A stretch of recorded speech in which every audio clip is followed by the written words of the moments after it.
What's up, everybody? Corey Hughes, Bloody History. We're back.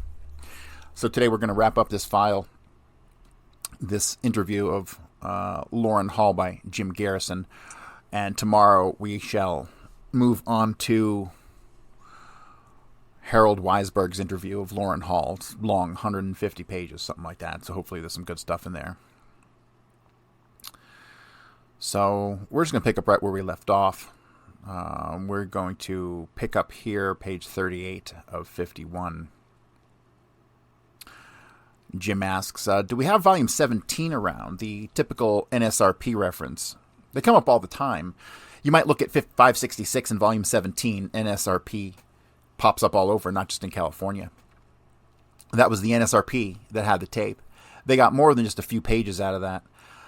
There's more, a lot more than that. Here's a curious reference here, Tom. The Students' Revolutionary Council, DRE, and after the reference in volume 11, it says Odio. I thought all the discussions there where the other group was used, the Revolutionary Hunter. I didn't know they mentioned the DRE, did you?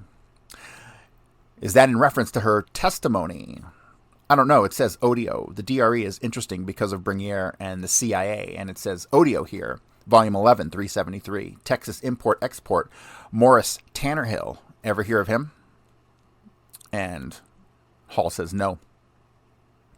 James K. Warner, NSRP. Is he from Dallas? Garrison says, doesn't indicate. Some places it indicates, others it doesn't. We'd have to contact the source, James K. Warner, NSRP, an ex-American Nazi. You know the name list. Anyone that's dug into this seriously, it goes past 2,000 names. This is a kind of short list. Ever hear of a guy named Youngblood? Yeah, he's a friend of Patrick's.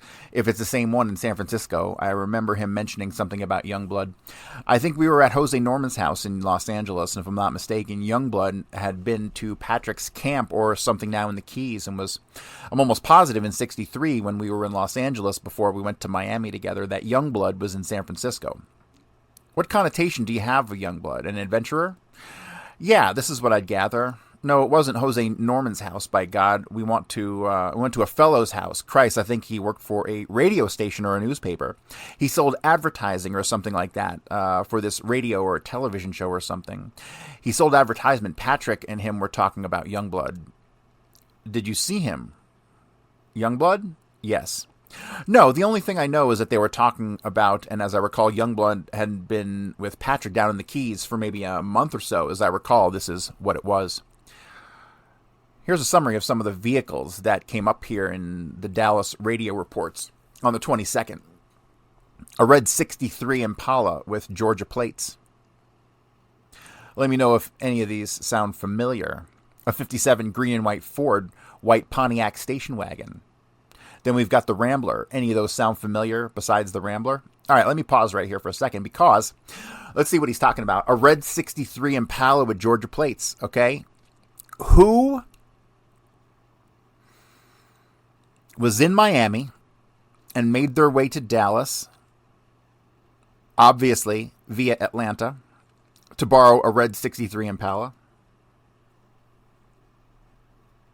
There's only one person, Dave Yaris. We'll get into Dave Yaris one day. I have a whole bunch of stuff on him and how he connects to the assassination and how he was a shooter between the pergola and the fence. But I never seem to actually get around to talking about that. So we'll have to do that one of these days. It's all through the Marion Meharg files. The connections to David Leon Miller and Isidore Max Miller. And when you come to realize that those are aliases being used because the real Isidore Max Miller and real Dave Leon Miller are in Atlanta. Hello, Atlanta. Where we have a red 63 Impala with Georgia plates. Give me a fucking break. Of course it's them, right? And them being Yaris and Patrick. But we'll get to that one of these fucking days. But he asked him about that. He doesn't seem to know. Let me know if any of these sound familiar. 57 green and white Ford. The white Pontiac station wagon, who, according to Mr. Dawson, was being driven by George Senator. Then we've got the Rambler. Any of these sound familiar besides the Rambler? No, Patrick told me. This is what Patrick said. Patrick said something that might be interesting to you is that Boats Welch owned a Rambler and that he's also owned a black Ford. And this is two of the cars that Garrison wants to know about, I think. I don't really know if he was just bullshitting me or what.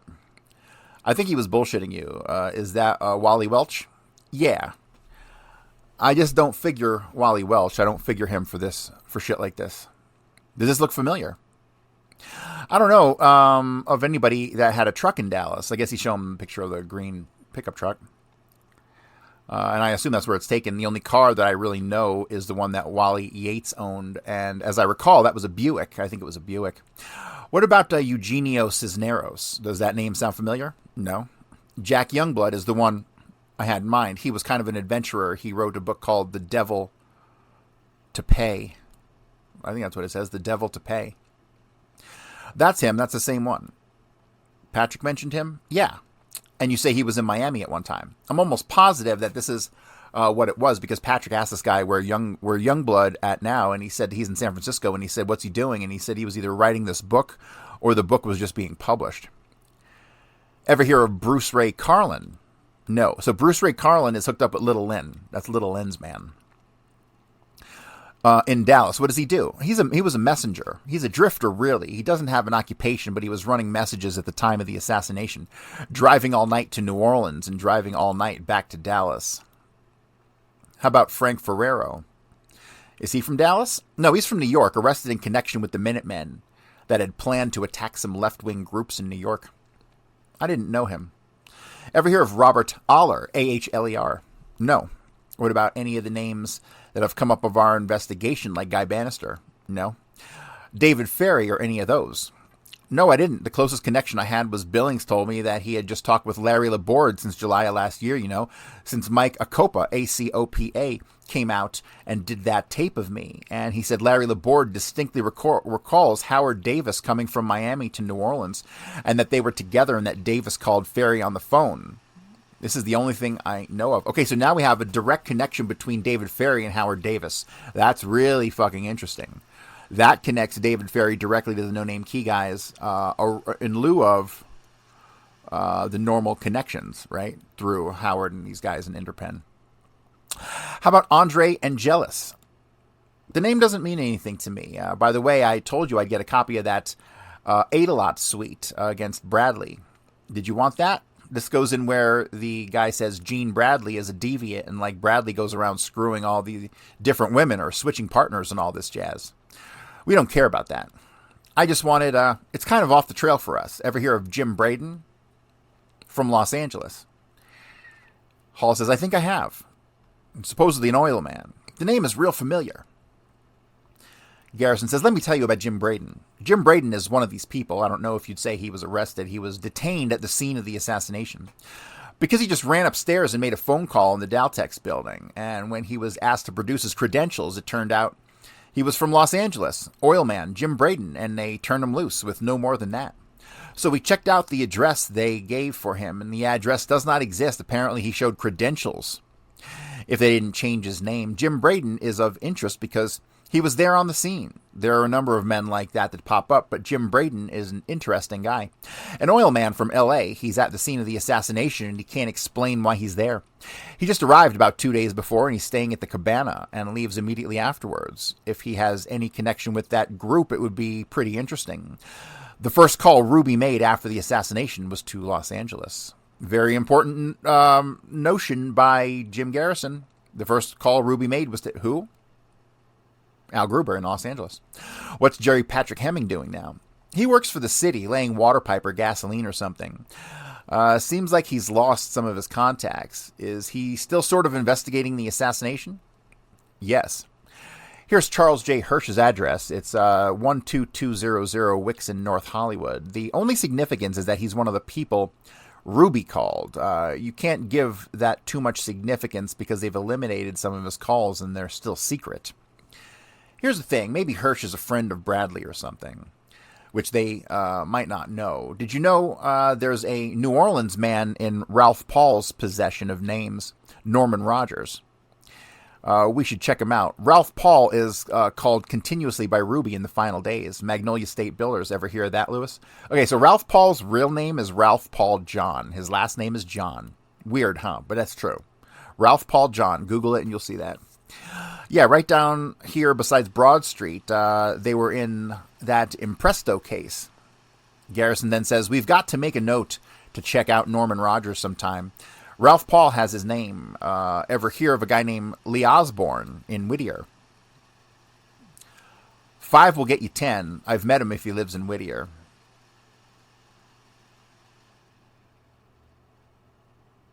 Where is Simi, California?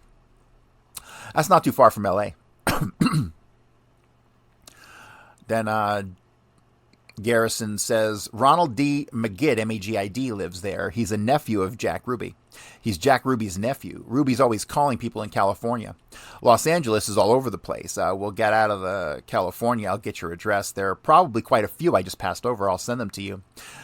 Do you all have any other suggestions? If you don't, I'm going to show Skip some things for his own interest that he might want to read to refresh his memory. We don't have to have the tape on for that. When you made this trip to General Walker's house, did you all meet at the used car lot?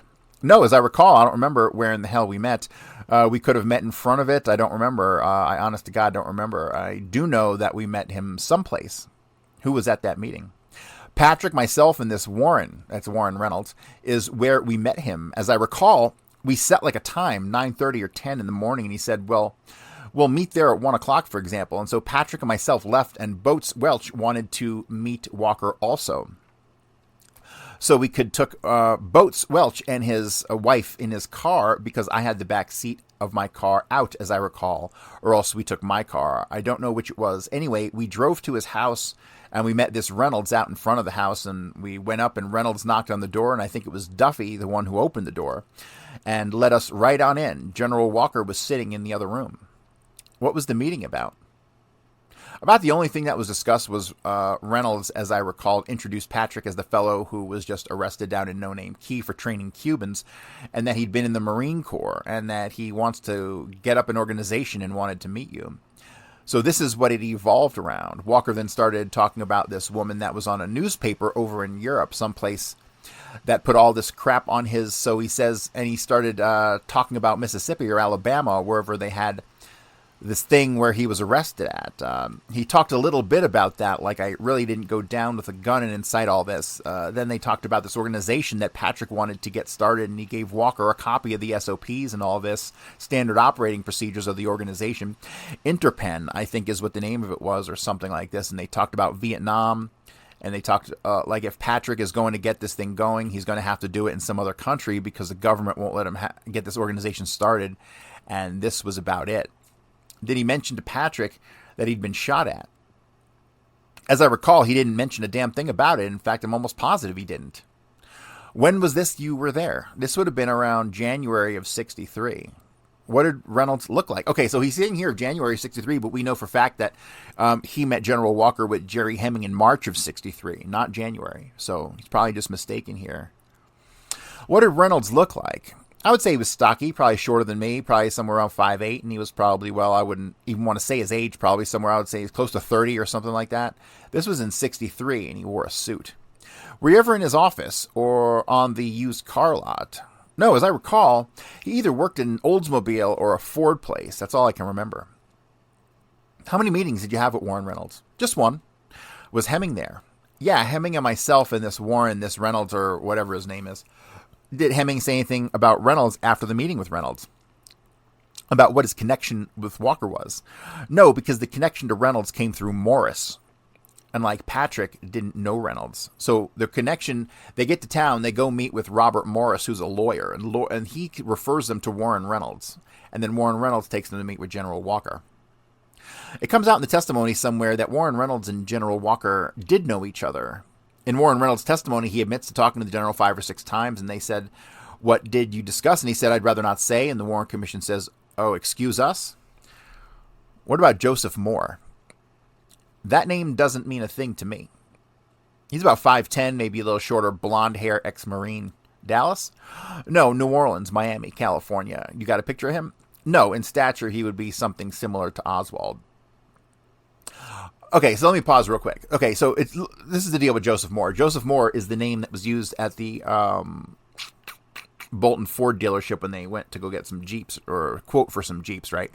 And the description was the husky Latino with the pockmarked face. It was Lawrence Howard, clearly. But the problem with this is that there's a real Joseph Moore. Remember the alias game, and motherfuckers don't ever get this right. The alias game, they use real names of real people whom they circulate amongst a group, so you never know exactly who was there, right?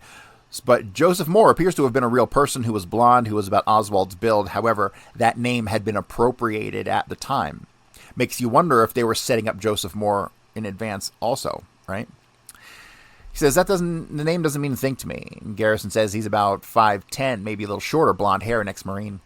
Dallas? No, New Orleans, Miami, California. You've got a picture of him? No, in stature, he would be somewhat similar to Oswald. No, I don't know him. What about William Dalzell? The name sounds like I could have heard it before, but I can't place it. You mentioned earlier that Billings showed you a photograph of Sylvia Odio that you requested. Did he show Howard a photograph of Odio too? I don't know. I have no idea. When Billings interviewed you, was Howard around? No, I haven't seen Howard since '63. How about Dennis Harper, who seems to be all over the place, at No Name Key and all around? Have you ever bumped into him? I might have, Jim. He was a queer, a professor. Wait a minute. There was somebody who was always around the bookstore they called the professor. I have met him. He is a homo. Who was staying with him? One of Patrick's groups was staying with him. Would a picture help of some of the groups? I know all the group. I'm trying to think of who in the hell it would be, and when I say I think it is, I think it was Ed Collins, the one killed, dead. I know that one of the guys was staying at, they called him the professor, and one of the guys was staying with him. What was his angle, this guy Harper? I have no idea except for the fact he hung around the bookstore. He was at the bookstore all the time. This is the right-wing bookstore. Yeah, and as I recall, it's funnier than hell because I've seen this guy they call the professor. We've got a pretty good picture of him. He's sitting on top of a pile of driftwood at No Name Key. In fact, the reason I laughed, it was a big joke they were saying, like they were talking to Ed Collins, if it was Ed Collins that was living with Harper. Like, well, it's your turn tonight, you son of a bitch, and this is the way you were talking. It's common knowledge that he was a homo. There was something about blowing up ships in Veracruz or something like that. Do you know anything about that? Patrick told me something about that. No, I don't remember. Did he recently visit Nebraska? Who, Patrick? No, Harper. No, I don't recall anything about that. I do know... Hell, no, now I know who it was that stayed with the professor. I'm almost positive that it was Ponce de Leon.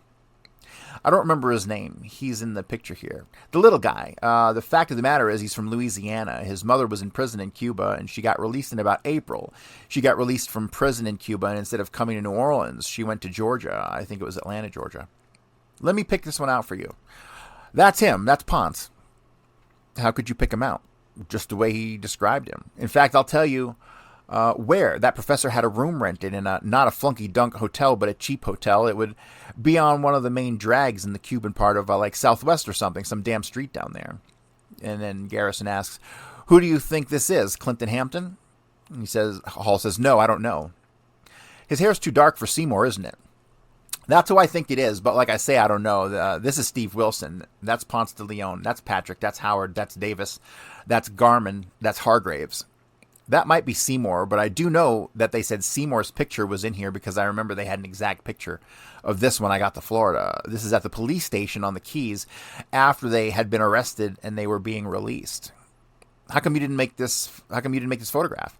I was never on the Key. How about Gene Bentley, a one-legged man? It says a one-legged man very active in anti-Castro activities. He must have been a hell of a man. And then Garrison asks, how about Zeferino Perez? Doesn't mean a thing. How about Dr. Jerome Harold, a chiropractor, one of the biggest NSRP men in New Orleans, less known as a chiropractor. Ever heard of him? No. How about William R. Lyon? Yeah, I know Lyon. Lyon is with Schick Razor. His name sure keeps coming up. He was active in American Committee to Free Cuba. Yes, that's him because he's on the board of directors with Dr. Del Junco and Jose Norman. Jose Norman was going to come to Miami with us and possibly go on the raid with us, but your guns were late being finished, and so it held up to 5 days, so he couldn't go. Is William R. Lyon connected with Schick? Yeah, he's one of their top. He's an executive with them. I don't know what he is, but he's an executive with them. In fact, he gave me a check for $350 from the Free Cuba Committee, and that's what I bought the camera from Billings. From Billings? From Hathcock. That's Ponce. That's Garman. All of them. This is the crazy bastard. He carried a gun with him, and he'd pull it out and wave it all around. You didn't know whether the damn thing was going to go off or not, and he'd say he'd kill them all. He's closely associated with Bob Brown of Boulder, Colorado. He is? Yeah, you know Captain Brown? Is that Garman? No, that's Dempsey. That's Seymour. That's Patrick. That's Howard. Garman. I don't know these two. That's Steve Wilson, Howard, and Hargraves. Is that Hargraves? Yeah, that's him. Ponce de Leon. How about Eddie Field Jr.? The name doesn't mean anything. The fact of the matter is Lyons was one of the ones that offered me some money for some of the film if I got any of it in Cuba. Here's a news item about Houghton. I guess you've seen that. I heard about it, but I haven't seen it. What happened to you in Dallas when you were arrested? Well, we had stayed in a real cheap flunky-dunk hotel that night, and the next morning we were on our way out to Logue's office, and we were on the, what do they call it, the Mockingbird Freeway, or whatever the hell it is, going out to the building where Logue had his office. And a police car pulled up behind us and flashed his lights, and I pulled over and he says, I asked him what the trouble was, and he says, I can't see your driver's license. I mean, your license plate. Anyway, he said, I can't see your license plate because of the trailer hitch. And I said, I'll take it off for you. And he said, let me see your driver's license. And I showed him my driver's license. And as soon as he got my driver's license, he went right up, opened the front door, reached in, opened the glove compartment, took the pills out, and we went to the police station. Did anybody know that you had the pills there? It just sounded like he was waiting for you. I thought the same thing, but Christ, you know what happened afterwards, the way the events transpired? Yeah, but I don't know. I could say Howard knew, but Howard's as innocent as of the goddamn thing, I think, as I am. So what the hell? And then Garrison says, I was thinking about the guys back in California, like Drennan. Hall says, they knew that I had stuff because they gave it to me. But Christ, I got drugs. They shouldn't say drugs, but I got all kinds of medical stuff from 25 or 30 different doctors. Did Wally Yates give you any? No. Come take a look at this for your own interest. It tells me about some of the things happened. Who is this to? Oh, that's the Hathcock from Hemming. Nothing special, just a lot of detail about what's going on to refresh your memory. The only thing we wanted was a description of the two friends of John Lorenz. I think one is a Latin. Well, John Lorenz, I would say in 1963 appeared to be about 30. I'd say 32, 33 years old. He had dark hair, dark complexion, but not like a Mexican or anything. He had a good suntan, probably stood 5'9", appeared to weigh 165. He had dark eyes and thin build, not muscular build at all. He was a house painter, I think, by trade, and then he had a man that appeared to be a Latin extract, real dark complected, husky build, as I recall. He was probably 5'9", 5'10", probably weighed 170, 75, had a mod haircut. What I mean by that, it was short but combed straight back, and he was a nice appearing person. He was a handsome man. I don't know what type of work he did. In fact, I don't think they worked because I never seen them work. I was in contact with them 4 or 5 times during the day when they came up to Wheat's house, and they weren't working. The other fellow, as I recall, was around 26 or 27, and as I recall, he was blonde and the real athletic build. He was I had the impression that he was the muscle for Lorenz, and they were all highly anti-Semitic. And I know that they knew Bradley. They didn't say they knew him, but they went along with Bradley, like if you should really try to get to know McIntyre, because McIntyre is really on the ball, but yet they seemed like they had their own thing going as well.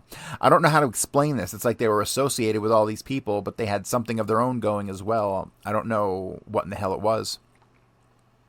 And the next question is inaudible. And then Hall says, yeah, now when I say this, what I meant is they left the house together. Now, whether they got in the car together or whether they talked outside together, I don't know. But I do know that Gale, Lorenz, his 2 buddies, and Bradley all left at the same time.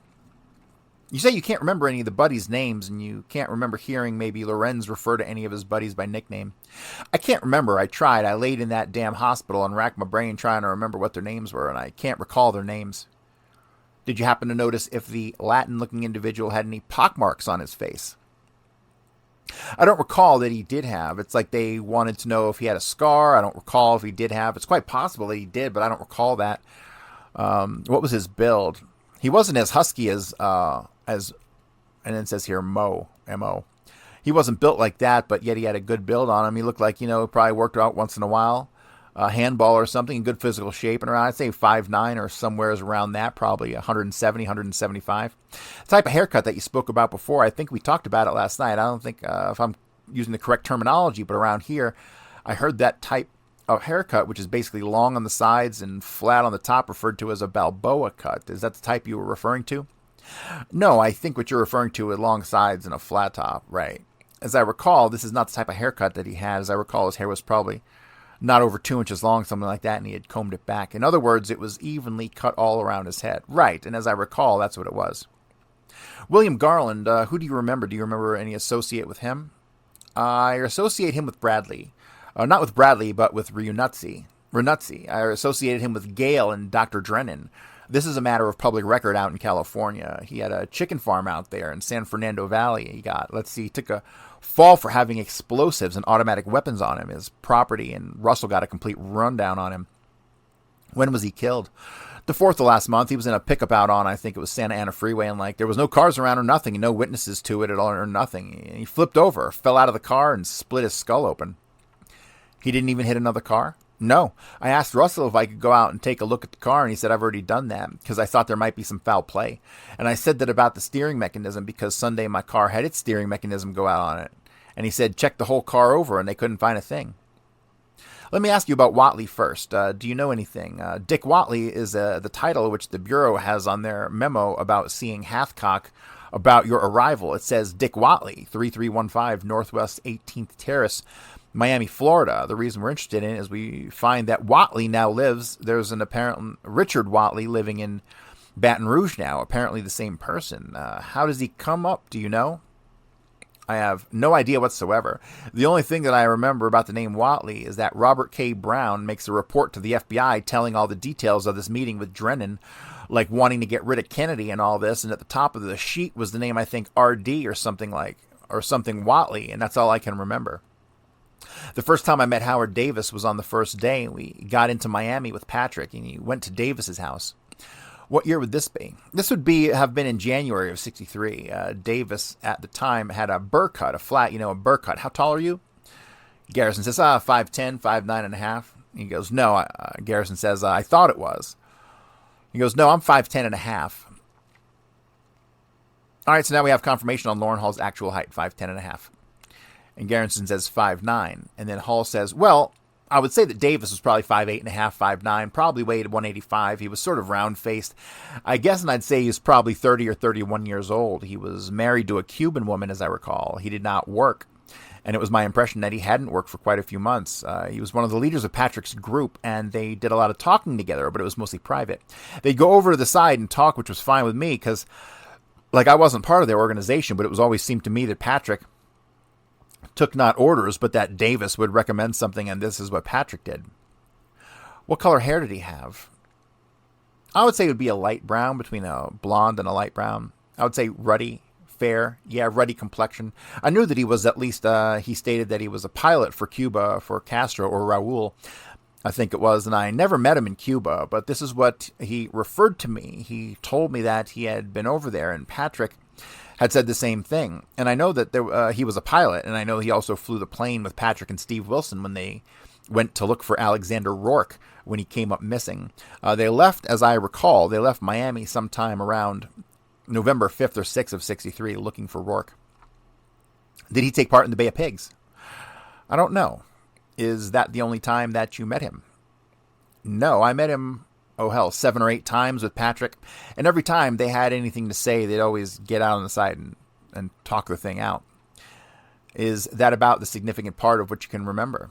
Yeah, except that Billings tells me that he talked to Larry Laborde personally sometime since July of last year, and he says that Laborde remembers Davis being in New Orleans and calling Ferry. About what time was that? I have no idea. It would have been from last July, and I talked to Billings about 3 weeks ago. And you say Billings does have a picture of Howard Davis. Yes, he does have a picture of Howard Davis. Okay, fine. And that is the end of this interview. So,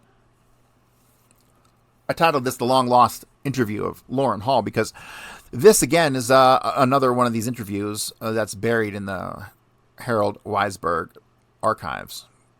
And so this is a Jim Garrison interview. It should be in the Jim Garrison papers. However, it is not. And knowing what I know about district attorneys' offices, I'm going to tell you that I feel somewhere around 80 to 90% of Jim Garrison's files have been destroyed that we'll never see. We'll never, ever see. But yeah, so this concludes this document. We're going to pick up the next episode with more interviews of Loran Hall. The next one's going to be from Weisberg himself. I'm hoping to get that done tomorrow. I'm in the process of moving, so it's kind of difficult for me to get these done and also move. So I might take tomorrow off. I don't know. It all depends on how much we can get done today. So, but that's going to wrap it up for today, guys. If you haven't bought the book, please buy the book. It's on Amazon. You can get it for $25. And if you don't want to spend $25, you can pick up the ebook, the Kindle version, for $10. You can also make a donation at buymeacoffee.com/JFKbook. And let me see if it's anything else. No, I think that's about it. A shorter episode today, but we will be back continuing with Loran Hall. Now, what are we getting from all this Loran Hall stuff? We're getting the fact that we're ironing out all of these Los Angeles connections, right? We are looking for more connections that will overlap between the Mafia and these mercenary guys, because there seems to be a hell of an overlap here, right? If we can find it. But all right, guys, that's going to do it for me today. Thanks for tuning in, and I'll talk to you guys later.